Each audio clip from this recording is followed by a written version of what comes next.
Welcome back to our podcast. Today, we're diving into a hot topic, how to influence others in the workplace when you don't have formal authority. That's such a common challenge. Not everyone has a fancy title, but almost everyone needs to get things done through other people. Absolutely. So where do we start? I think building trust is the foundation. If people don't trust you, they won't listen. Totally agree. Trust is like the Wi-Fi signal in an office. Without it, nothing really connects. But how do you build that trust? For me, it's about consistency. Doing what you say, following through on commitments, even the small stuff. People notice. Right, and showing genuine interest in others helps too. I once worked with someone who always remembered details about my projects. It made me feel valued. That's a great point. When you make others feel seen and heard, they're more likely to support your ideas. So active listening is key. Active listening, yes. Sometimes just repeating back what someone has said can work wonders. It shows respect, and who doesn't want that? Exactly. But what about when you need to persuade someone and they're not on board? Any tactics? I like to use questions. Instead of telling people what to do, I ask for their input. How do you see this working? It opens up the conversation.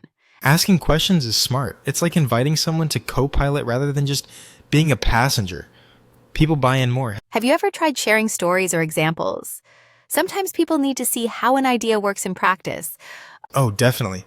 I once convinced a team to try a new workflow by sharing a story of how it helped another team save time. Suddenly, everyone was interested.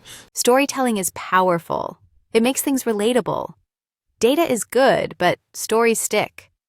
Another thing I've noticed is the power of small favors. Doing something helpful for someone can build goodwill. That's the give and take principle. If you help others, they're often happy to return the favor. It's kind of like office karma. Exactly. But sometimes people worry about being seen as manipulative. How do you avoid that? Intent matters. If you're genuinely trying to help and not just pushing your own agenda, people can feel the difference. That's true. Authenticity is hard to fake, and if you get caught faking it, your credibility takes a nosedive. Speaking of credibility, expertise plays a role too. If you're known as someone who really knows their stuff, people listen. Yes, but you don't have to be the absolute expert. Even being well prepared can make a huge difference in how others perceive you. Preparation is underrated. I've seen meetings where the most prepared person, not the highest ranking, led the discussion. That's a great point, and sometimes giving credit to others can make them more open to your influence. Sharing credit shows you're not just out for yourself. It builds a sense of partnership. What about body language? Do you think it matters when you have no formal authority? Oh, absolutely. Confident, open body language makes you seem more trustworthy and approachable. I've noticed that too. Even making eye contact and smiling can make a difference in how people respond. It's funny how something so simple can change the whole dynamic in a room. Let's not forget about adapting to different personalities. Not everyone responds to the same approach. Right. Some people need details, others want the big picture. Tailoring your style is a subtle way to influence. I guess that's where emotional intelligence comes in. For sure. Being able to read a room or sense when someone's skeptical is a superpower in the workplace. And sometimes timing is everything. Bringing up an idea at the right moment can be the difference between yes and no. Timing is like comedy. If you miss it, the impact isn't the same. Waiting for the right moment can pay off. One thing I struggle with is dealing with resistance. Not everyone wants to be influenced. True, but sometimes just acknowledging their concerns can make them more receptive. So instead of pushing harder, you step back and listen? Exactly. People want to feel heard before they'll hear you out.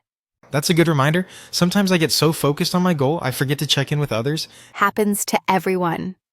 I think the key is to stay flexible and keep communication open. Flexibility is underrated in influence. If plan A doesn't work, there's always a plan B or C. Plus, being persistent without being pushy. It's a fine line. Totally. Influence is more like a marathon than a sprint. And sometimes you don't see the results right away. Patience is part of the process. So to sum up, trust, listening, storytelling, preparation, body language, emotional intelligence, timing, and persistence all play a role. That's quite a toolkit. And the best part? You don't need a fancy title to use any of these. Exactly. Influence is available to everyone willing to invest in relationships and communication. Maybe our listeners can try one new approach this week and see how it works. That's a great idea. And maybe keep a journal of what works and what doesn't. Before we wrap up, here's a question to ponder. Who has influenced you at work, and what made them effective? Love that. Thanks for joining us today. And remember, leadership isn't about titles, it's about impact. See you next time.